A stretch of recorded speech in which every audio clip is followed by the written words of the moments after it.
Bonjour à toutes et à tous et bienvenue sur ce petit live pour le festival Scientilivre qui cette année est une édition numérique, donc c'est un peu original et on va essayer de faire quelque chose de sympa.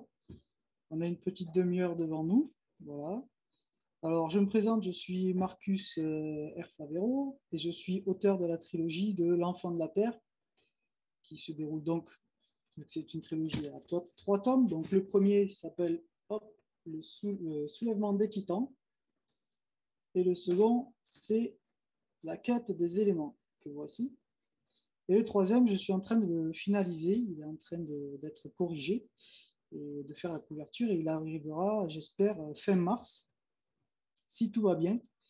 Et voilà, j'espère qu'il vous plaira parce que je sais qu'il est pas mal suivi depuis le tome 1. Je l'ai écrit en 2014, donc ça date quand même un petit peu. Et je sais qu'il y en a qui l'attendent depuis plusieurs années. Et donc, il arrive enfin. Alors, pour expliquer ce que c'est que l'enfant de la Terre, donc c'est un roman d'aventure fantastique sur un thème écologique. Donc, ça met en scène une bande de copains, d'enfants qui ont entre 11 et 16 ans et qui vont devoir partir à l'aventure parce que la Terre se rebelle et libère donc des titans. Donc, des titans, il faut s'imaginer que ce sont des montagnes qui se réveillent, qui deviennent des êtres humanoïdes gigantesques et qui ravagent tout sur leur passage.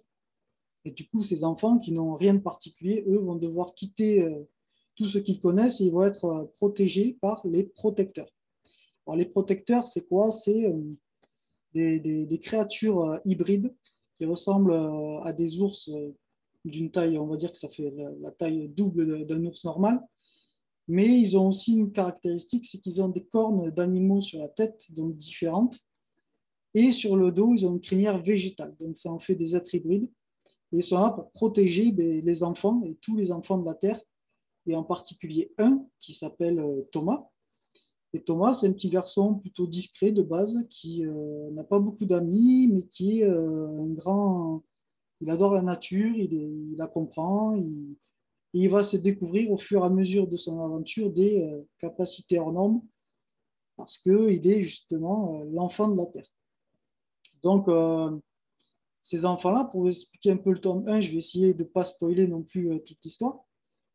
Ces enfants-là vont être emportés dans la forêt par les protecteurs et protégés dans un lieu sûr parce que il y a une créature effroyable qui les poursuit tout le long du tome 1 qui s'appelle le Manticore. Le Manticore, donc, c'est un être hybride aussi. C'est un lion mastodonte d'une taille démesurée avec des ailes de chauve-souris sur le dos et aussi il a un visage humain. Donc ça en fait un être plutôt flippant. Et du coup, tout le long de l'aventure, il va être poursuivi par cette créature et cette bande d'amis va devoir fuir à chaque fois cette créature pour comprendre ensuite pourquoi est-ce qu'elles sont poursuivies. Donc aussi, alors, L'Enfant de la Terre, c'est aussi un roman adapté aux enfants à partir de 11 ans. Après, il peut être aussi lu plus tôt quand les enfants savent lire déjà plutôt bien. Et après, ça reste aussi une œuvre pour tout le monde parce que moi, de base, je suis un grand fan de cinéma.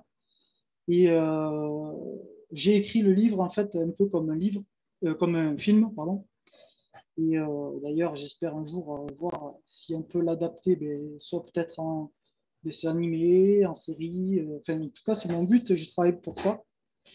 Et j'ai plein de projets pour l'Enfant de la Terre, même si la trilogie s'achève, ben, il y aura d'autres choses derrière. Je suis en lien avec quelqu'un qui aimerait déjà peut-être en faire un jeu de société qui pourrait être joué justement à l'école, au collège et entre deux récréations. Ensuite, j'aimerais en faire d'abord une BD, style manga peut-être. Voilà, ça c'est un projet aussi qui me tient à cœur. Et voilà, et à la fin, finalité, bien sûr, si je suis repéré par un grand cinéaste américain, parce que là, il va falloir du budget, je plaisante, mais bon, on ne sait jamais. J'aimerais qu'il soit adapté en film ou en série. Et voilà. Donc, il y a beaucoup de projets autour de ça. Donc, c'est aussi un livre qui est étudié dans des collèges sur Toulouse, notamment à Saint-Jory, en centre-ville, à Blagnac, à Jolimont, et il y en a d'autres, je les ai oubliés. Donc, ce que je fais, voilà, s'il y a des professeurs qui suivent aujourd'hui cette vidéo, ce que je fais, c'est que le livre est étudié au collège et ensuite, moi, j'interviens. Mon intervention est totalement gratuite.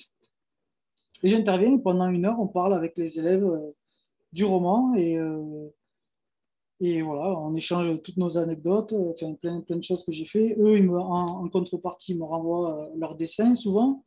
Ça, c'est génial. Et puis, j'ai souvent, très souvent des retours positifs sur le livre. Ça me fait très plaisir. Notamment, surtout, de parents qui me disent que, par exemple, déjà, leur enfant, de base, n'aimait pas lire du tout. Et que ça a été un peu le livre déclencheur de la lecture pour eux. Et ça, c'est un très beau compliment pour moi parce que je ne m'imaginais pas, en écrivant un livre, que ça puisse faire ce résultat-là. Parce que moi, de base, je ne suis pas du tout écrivain et même j'étais pas un grand lecteur. Moi, j'ai appris à aimer lire très tard, à l'âge de, on va dire, à l'âge de 30 ans, mais un petit peu avant. C'est mon beau-frère, en fait, qui m'avait fait découvrir un roman de Maxime Chatham, si vous connaissez. C'était un roman jeunesse, parce que lui, il est plus dans le policier fantastique. Là, pour le coup, c'était un roman jeunesse, comment ça s'appelle ça s'appelle Autre Monde. Voilà, Autre Monde, c'est une saga qui se découpe en 7 tomes, qui sont plutôt énormes. Et moi qui n'aimais pas lire, ça m'a déclenché déjà l'envie de lire et ensuite l'envie d'écrire. Alors, de base, voilà, moi j'ai toujours eu un esprit créatif. Donc tout ce qui était écriture, je connaissais un petit peu déjà parce que en fait, je faisais de la musique avant. Donc je composais mes sons, j'écrivais, je chantais aussi. Même à une certaine époque, j'avais fait une émission qui s'appelait Popstar, où j'avais été jusqu'en quart de finale. Donc voilà, quand je me lance dans un projet, je suis plutôt à fond, je vais jusqu'au bout des choses. Et voilà, donc moi j'ai toujours aimé créer des choses, des univers, des choses qui n'existent pas. Voilà, et donc là, pour le coup, j'avais une idée.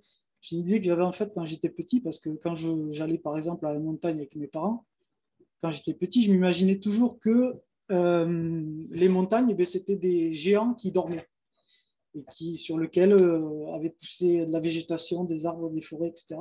Donc l'idée de base, elle est là, mais inconsciemment, en fait, je l'ai transformée en une histoire un peu semblable, enfin, sur une idée de mon enfance, en fait.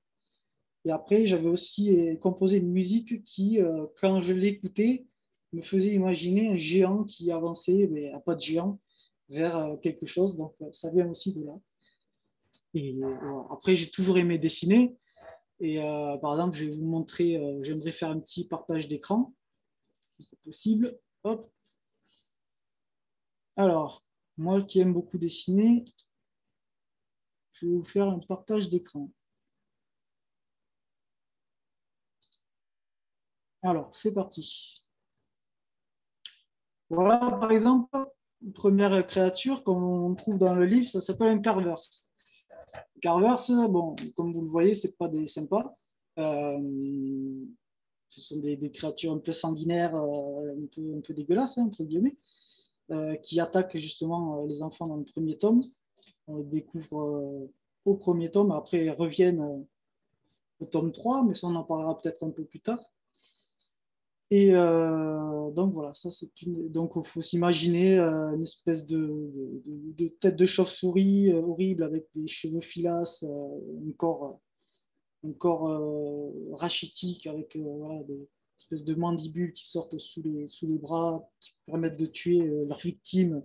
Voilà, c'est une scène et une bataille assez impressionnante dans le livre qui peut faire un peu peur. Mais bon, je pense que certains enfants regardent des choses pires que ça. Alors, voilà, ça aussi, c'est le fameux Manticore qui poursuit les protagonistes principaux. Voilà, donc c'est un lion, vous pouvez l'imaginer comme un lion, avec des ailes, ici, comme on voit, et un visage qui est entre le lion et l'homme. Voilà. Donc là, il n'est pas en couleur, mais il faut s'imaginer aux couleurs rouge-feu, avec des yeux rouges caverneux, enfin, une créature plutôt flippante aussi. Là, bon, voilà, on le retrouve un petit peu en couleur. Ça, c'est un autre dessin que j'avais fait il y a très longtemps. Donc là, on voit qu'il n'est pas sympa du tout. Alors là, c'est les protecteurs. Alors dans l'histoire, il y a 3 protecteurs principaux qui s'appellent Bounty, Crispy et Touffu. Donc ça, c'est Bounty. C'est un protecteur donc, à cornes de chèvre. Ici, c'est un protecteur de couleur noire avec sur le dos ici, vous voyez, une crinière végétale. Et il y a une petite surprise pour ce personnage qui arrive à la fin du tome 1. Donc, il ne faut pas trop en révéler dessus. Ça, c'est Touffu. Donc, Touffu, c'est pareil, c'est un protecteur qui est balèze. C'est un protecteur donc à cornes de bélier. Il faut se l'imaginer avec des yeux bleus. Et en fait, dans l'histoire aussi, on comprend que les protecteurs choisissent leur maître. Donc, pour Touffu, dans l'histoire, ce sera Jimmy qui deviendra son maître. Pour Bounty, ce sera Liberty. Après, je vais vous parler des personnages un petit peu. Et pour Crispy, qu'on va retrouver peut-être là, bon, ça c'est Crispy. Il n'est pas en entier, mais il faut se l'imaginer. Et Crispy, c'est Thomas. Donc Thomas, là on revient sur Bounty. Voilà, ça c'est Crispy. Donc Crispy, c'est un protecteur à cornes de cerf qui a beaucoup évolué au fil de mon écriture parce que de base, je voulais écrire un roman encore plus jeunesse à partir de moins de 8 ans. Et au début, il ressemblait un peu à un personnage Miyazaki dans Mon voisin Totoro. Et au fur et à mesure, il a évolué en un ours plutôt impressionnant. Voilà, donc ça, on revient sur Touffu, donc le protecteur de Jimmy à cornes de bélier. Donc lui, il faut se l'imaginer, il s'appelle Touffu parce que là, les cheveux, les poils, tout ébouriffé. Et aussi, là, on ne le voit pas, mais il est aux couleurs de l'automne. Et sur son dos, lui, c'est des racines qu'il a. Et c'est Jimmy qui lui a trouvé ce nom. Donc là, on retrouve encore Crispy, cette fois-ci avec Thomas. Donc on peut imaginer un peu par rapport aux proportions que la taille que pourrait faire Crispy par rapport à lui. Donc on voit bien qu'il est plutôt balèze. Et alors ensuite, j'essaie de retrouver. J'espère que ça marche bien et que tout le monde voit bien. Voilà.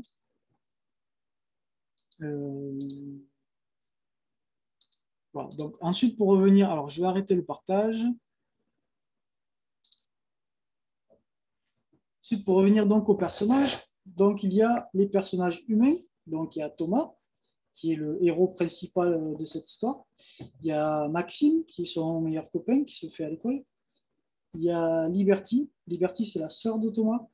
Donc, qui de base, Liberty est une fille, c'est un peu une fille cliché, comme dans les séries télé, comme on voit, c'est un peu la star de son lycée. Elle n'est pas du tout branchée sur la nature, elle n'aime pas ça, et alors que Thomas, c'est tout le contraire.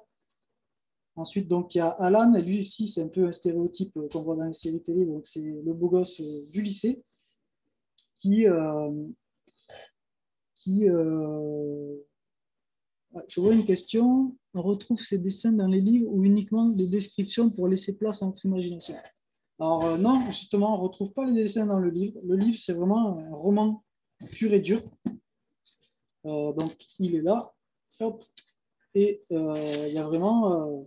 après, voilà, pour ne pas inquiéter les enfants, parce qu'il est un petit peu épais, mais ça va, c'est quand même une écriture assez grosse, plutôt éclairée. Enfin, c'est pas des gros pavés, voilà. Ça se lit facilement, c'est très descriptif. Et moi, j'ai préféré ne pas les mettre dans le livre parce que justement, je préfère qu'on s'imagine soi-même les créatures dans sa tête. Et ça permet aussi, quand je vais discuter ensuite avec les élèves, quand je suis invité au collège, de voir comment eux voient les créatures. Ça, c'est plutôt intéressant. Et des fois, ils ne les voient pas du tout comme moi, d'ailleurs. C'est plutôt rigolo. Et voilà. Donc ensuite, pour revenir sur les personnages, donc j'en étais à Alan, donc, qui est un stéréotype, c'est plutôt pareil, c'est le beau gosse du lycée qui va devenir rapidement, je ne fais pas de spoil, rapidement le petit ami de Liberty. Donc ensuite, il y a Ramona, qui est une petite collégienne de l'âge de Thomas et de Maxime, qui ont tous les deux 11 ans. Donc Ramona, qui est un personnage, c'est une hawaïenne dans l'histoire. Alors pourquoi je l'ai appelée Ramona et pourquoi elle est hawaïenne? Mais tout simplement parce que je me suis inspiré de ma propre vie et que ma belle-sœur est tahitienne et s'appelle Ramona. Donc voilà. Donc, je me suis inspiré de tout ce que je connais, de plein de choses. Et Maxime, d'ailleurs, Maxime, c'est aussi mon beau-frère. Voilà. Et Maxime et Ramona, ben, ils sont ensemble dans la vraie vie aussi. Donc, ça, c'est drôle. C'est drôle parce que dans l'histoire, on comprend vite que Maxime en pince pour Ramona. Et après, ça évolue au fur et à mesure des tomes. Voilà. Après, il y a 3 autres personnages qui sont, je les appelle les 3 teignes.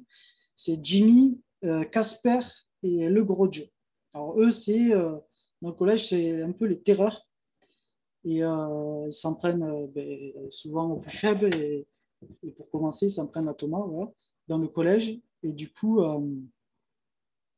ce qui est bien, c'est que Jimmy, c'est une terreur, mais il évolue au fil des tomes aussi. Il est toujours aussi hargneux, mais c'est quand même quelqu'un aussi de très courageux. En fait, il n'y a pas de héros principal. C'est tous des héros, en fait. À chacun à leur sauce, sont capables ils font preuve de courage à certains moments. Jimmy, bon, c'est vrai c'est le plus téméraire, c'est celui qui a presque peur de rien et voilà, c'est un personnage que j'adore et qui évolue beaucoup dans le tome 3. Et Casper, bon, ben voilà, c'est un peu c'est le suiveur de Jimmy, c'est son pote. Ils font 4-5 coups ensemble avec le gros Joe. Et le gros Joe, ben, comme son nom l'indique, c'est un personnage qui est plutôt gros et qui est pareil, hein, c'est aussi inspiré. Tous ces personnages-là sont inspirés de choses que j'ai connues, mais plus ou moins. Par exemple, Jimmy, moi j'avais un vrai Jimmy dans mon collège à l'époque et c'était la terreur du collège, donc je me suis inspiré de lui. Et pour le gros Joe, on va dire qu'il y a un peu de moi dans ce personnage parce qu'à l'époque, au collège, j'étais gros. Et du coup, je me suis mis un peu dans lui, mais je me suis mis un peu dans tous les personnages. Je me suis mis aussi surtout dans Thomas, qui est un personnage plutôt discret, réservé, qui reste plutôt dans son coin. Donc à l'époque, j'étais plutôt comme ça. J'étais aussi assez proche de la nature, j'aimais ça, les animaux, j'adorais ça, voilà. Donc il y a un peu de moi dans Thomas et dans Liberty, on va dire qu'il y a un peu de ma sœur, entre guillemets, parce qu'elle n'est pas fan de tout ce qui est nature et de tout ce qui est animaux surtout. Voilà, enfin, en tout cas à l'époque, maintenant ça a évolué. Alors j'ai une autre question, avez-vous des dessins de Chip Chip et de Penny Penny? Alors oui, j'en ai, mais il faudrait que je les retrouve et là, sous la main, je n'en ai pas. Alors, ce qu'on peut faire aussi, c'est que j'ai une page Facebook dédiée à l'enfant de la Terre sur lesquelles je partage beaucoup de choses. Je partage des dessins, je partage aussi des bandes annonces parce que je me suis amusé à faire des bandes annonces de ce que ça pourrait donner au cinéma. Donc, ce que j'ai fait, c'est que j'ai piqué des images de films qui existent déjà, qui correspondent à peu près à l'univers de l'enfant de la Terre. J'en ai fait des bandes annonces. Donc, il y en a 4. Il y a celle du tome 1, celle du tome 2 et celle du tome 3.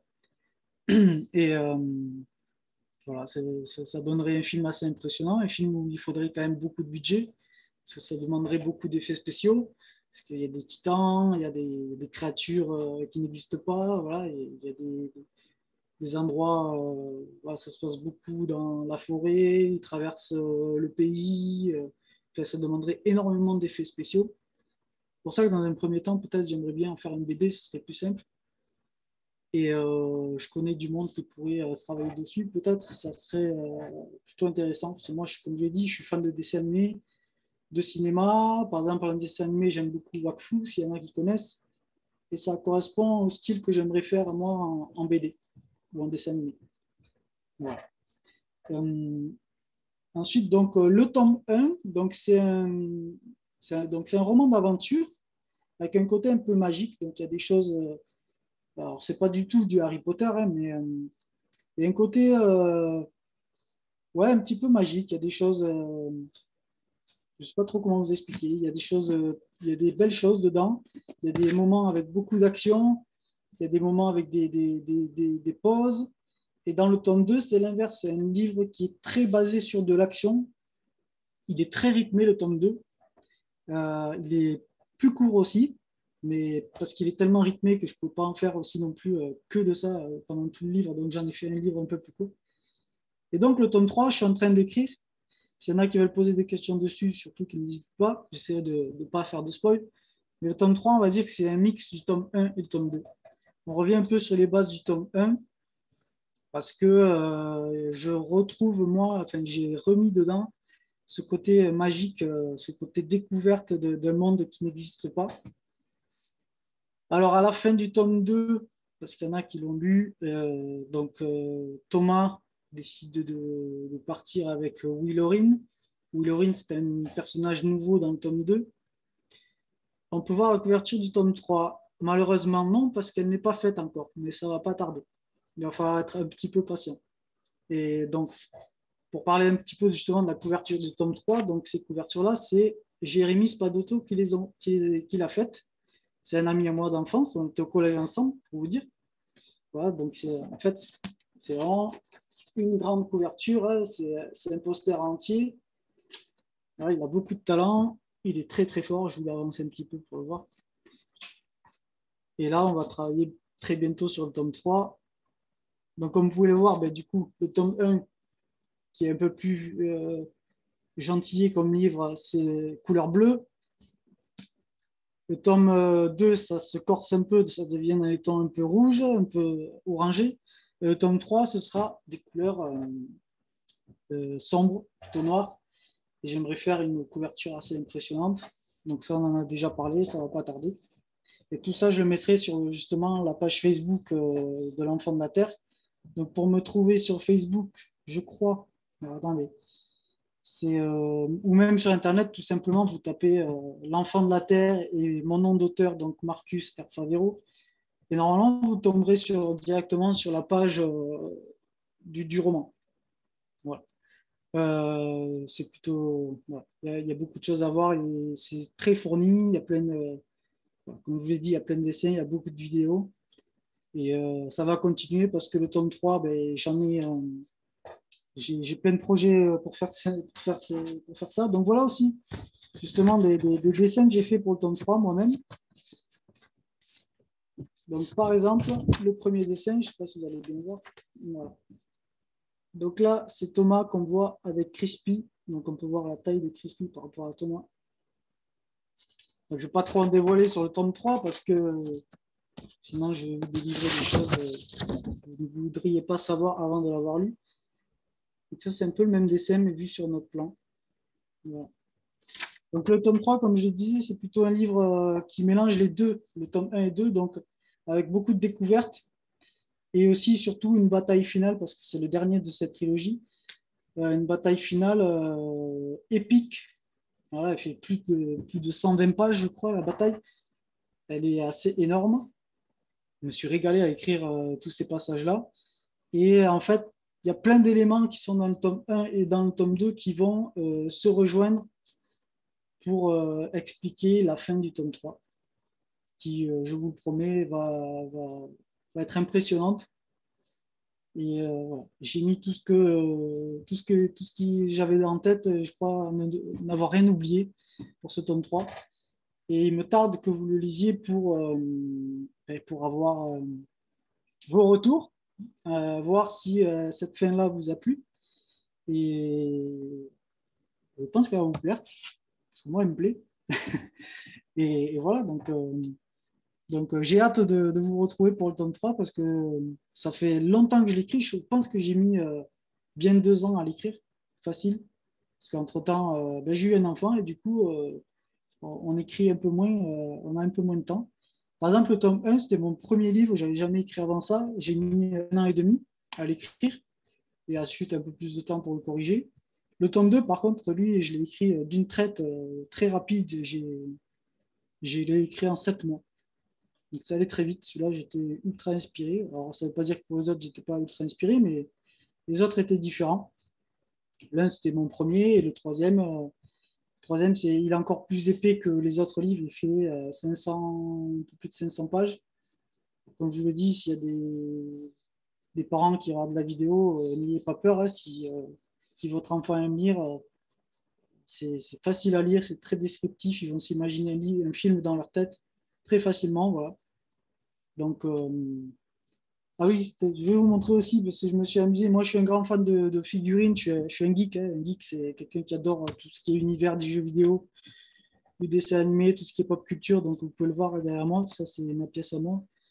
Je suis un fan de figurines, de collection, voilà. Et je me suis donc amusé avec un ami qui a fait une illustration 3D à imprimer en 3D. Hop, Crispy. Alors là, vous le voyez, il est gros. Donc ça, c'est Crispy imprimé en 3D, qui a été fait par Kevin, un ami sur Facebook. Voilà. Donc Crispy avec sa crinière végétale. D'ailleurs, mon fils s'amuse à lui enlever régulièrement toute la pelure qu'il a sur le dos, je crois. Voilà, donc avec ses cornes de cerf, hop, vous pouvez le voir. C'est moi qui les peins aussi, parce que j'adore faire ça, retoucher les figurines, les repeindre. Donc je vous l'ai dit, je suis un geek, moi je touche à tout, tout ce qui est créatif, c'est mon truc. Voilà. Donc ça, c'était pour vous montrer un petit peu. J'ai un autre dessin que j'ai vraiment envie de vous montrer, mais je ne vais pas le faire parce que sinon ça vous dévoilerait un peu trop de l'histoire du tome 3 et ce serait dommage. Donc voilà, on a combien de temps? Il reste combien de temps? On a une petite demi-heure. Donc on arrive vers la fin et voilà, n'hésitez pas à m'envoyer des questions si vous en avez. Qu'est-ce que je peux vous dire de plus sur l'enfant de la Terre? Donc oui, s'il y a des professeurs de collège qui ratent cette vidéo, le livre est donc étudié dans plusieurs collèges en classe de 6e pour le tome 1 et 5e pour le tome 2.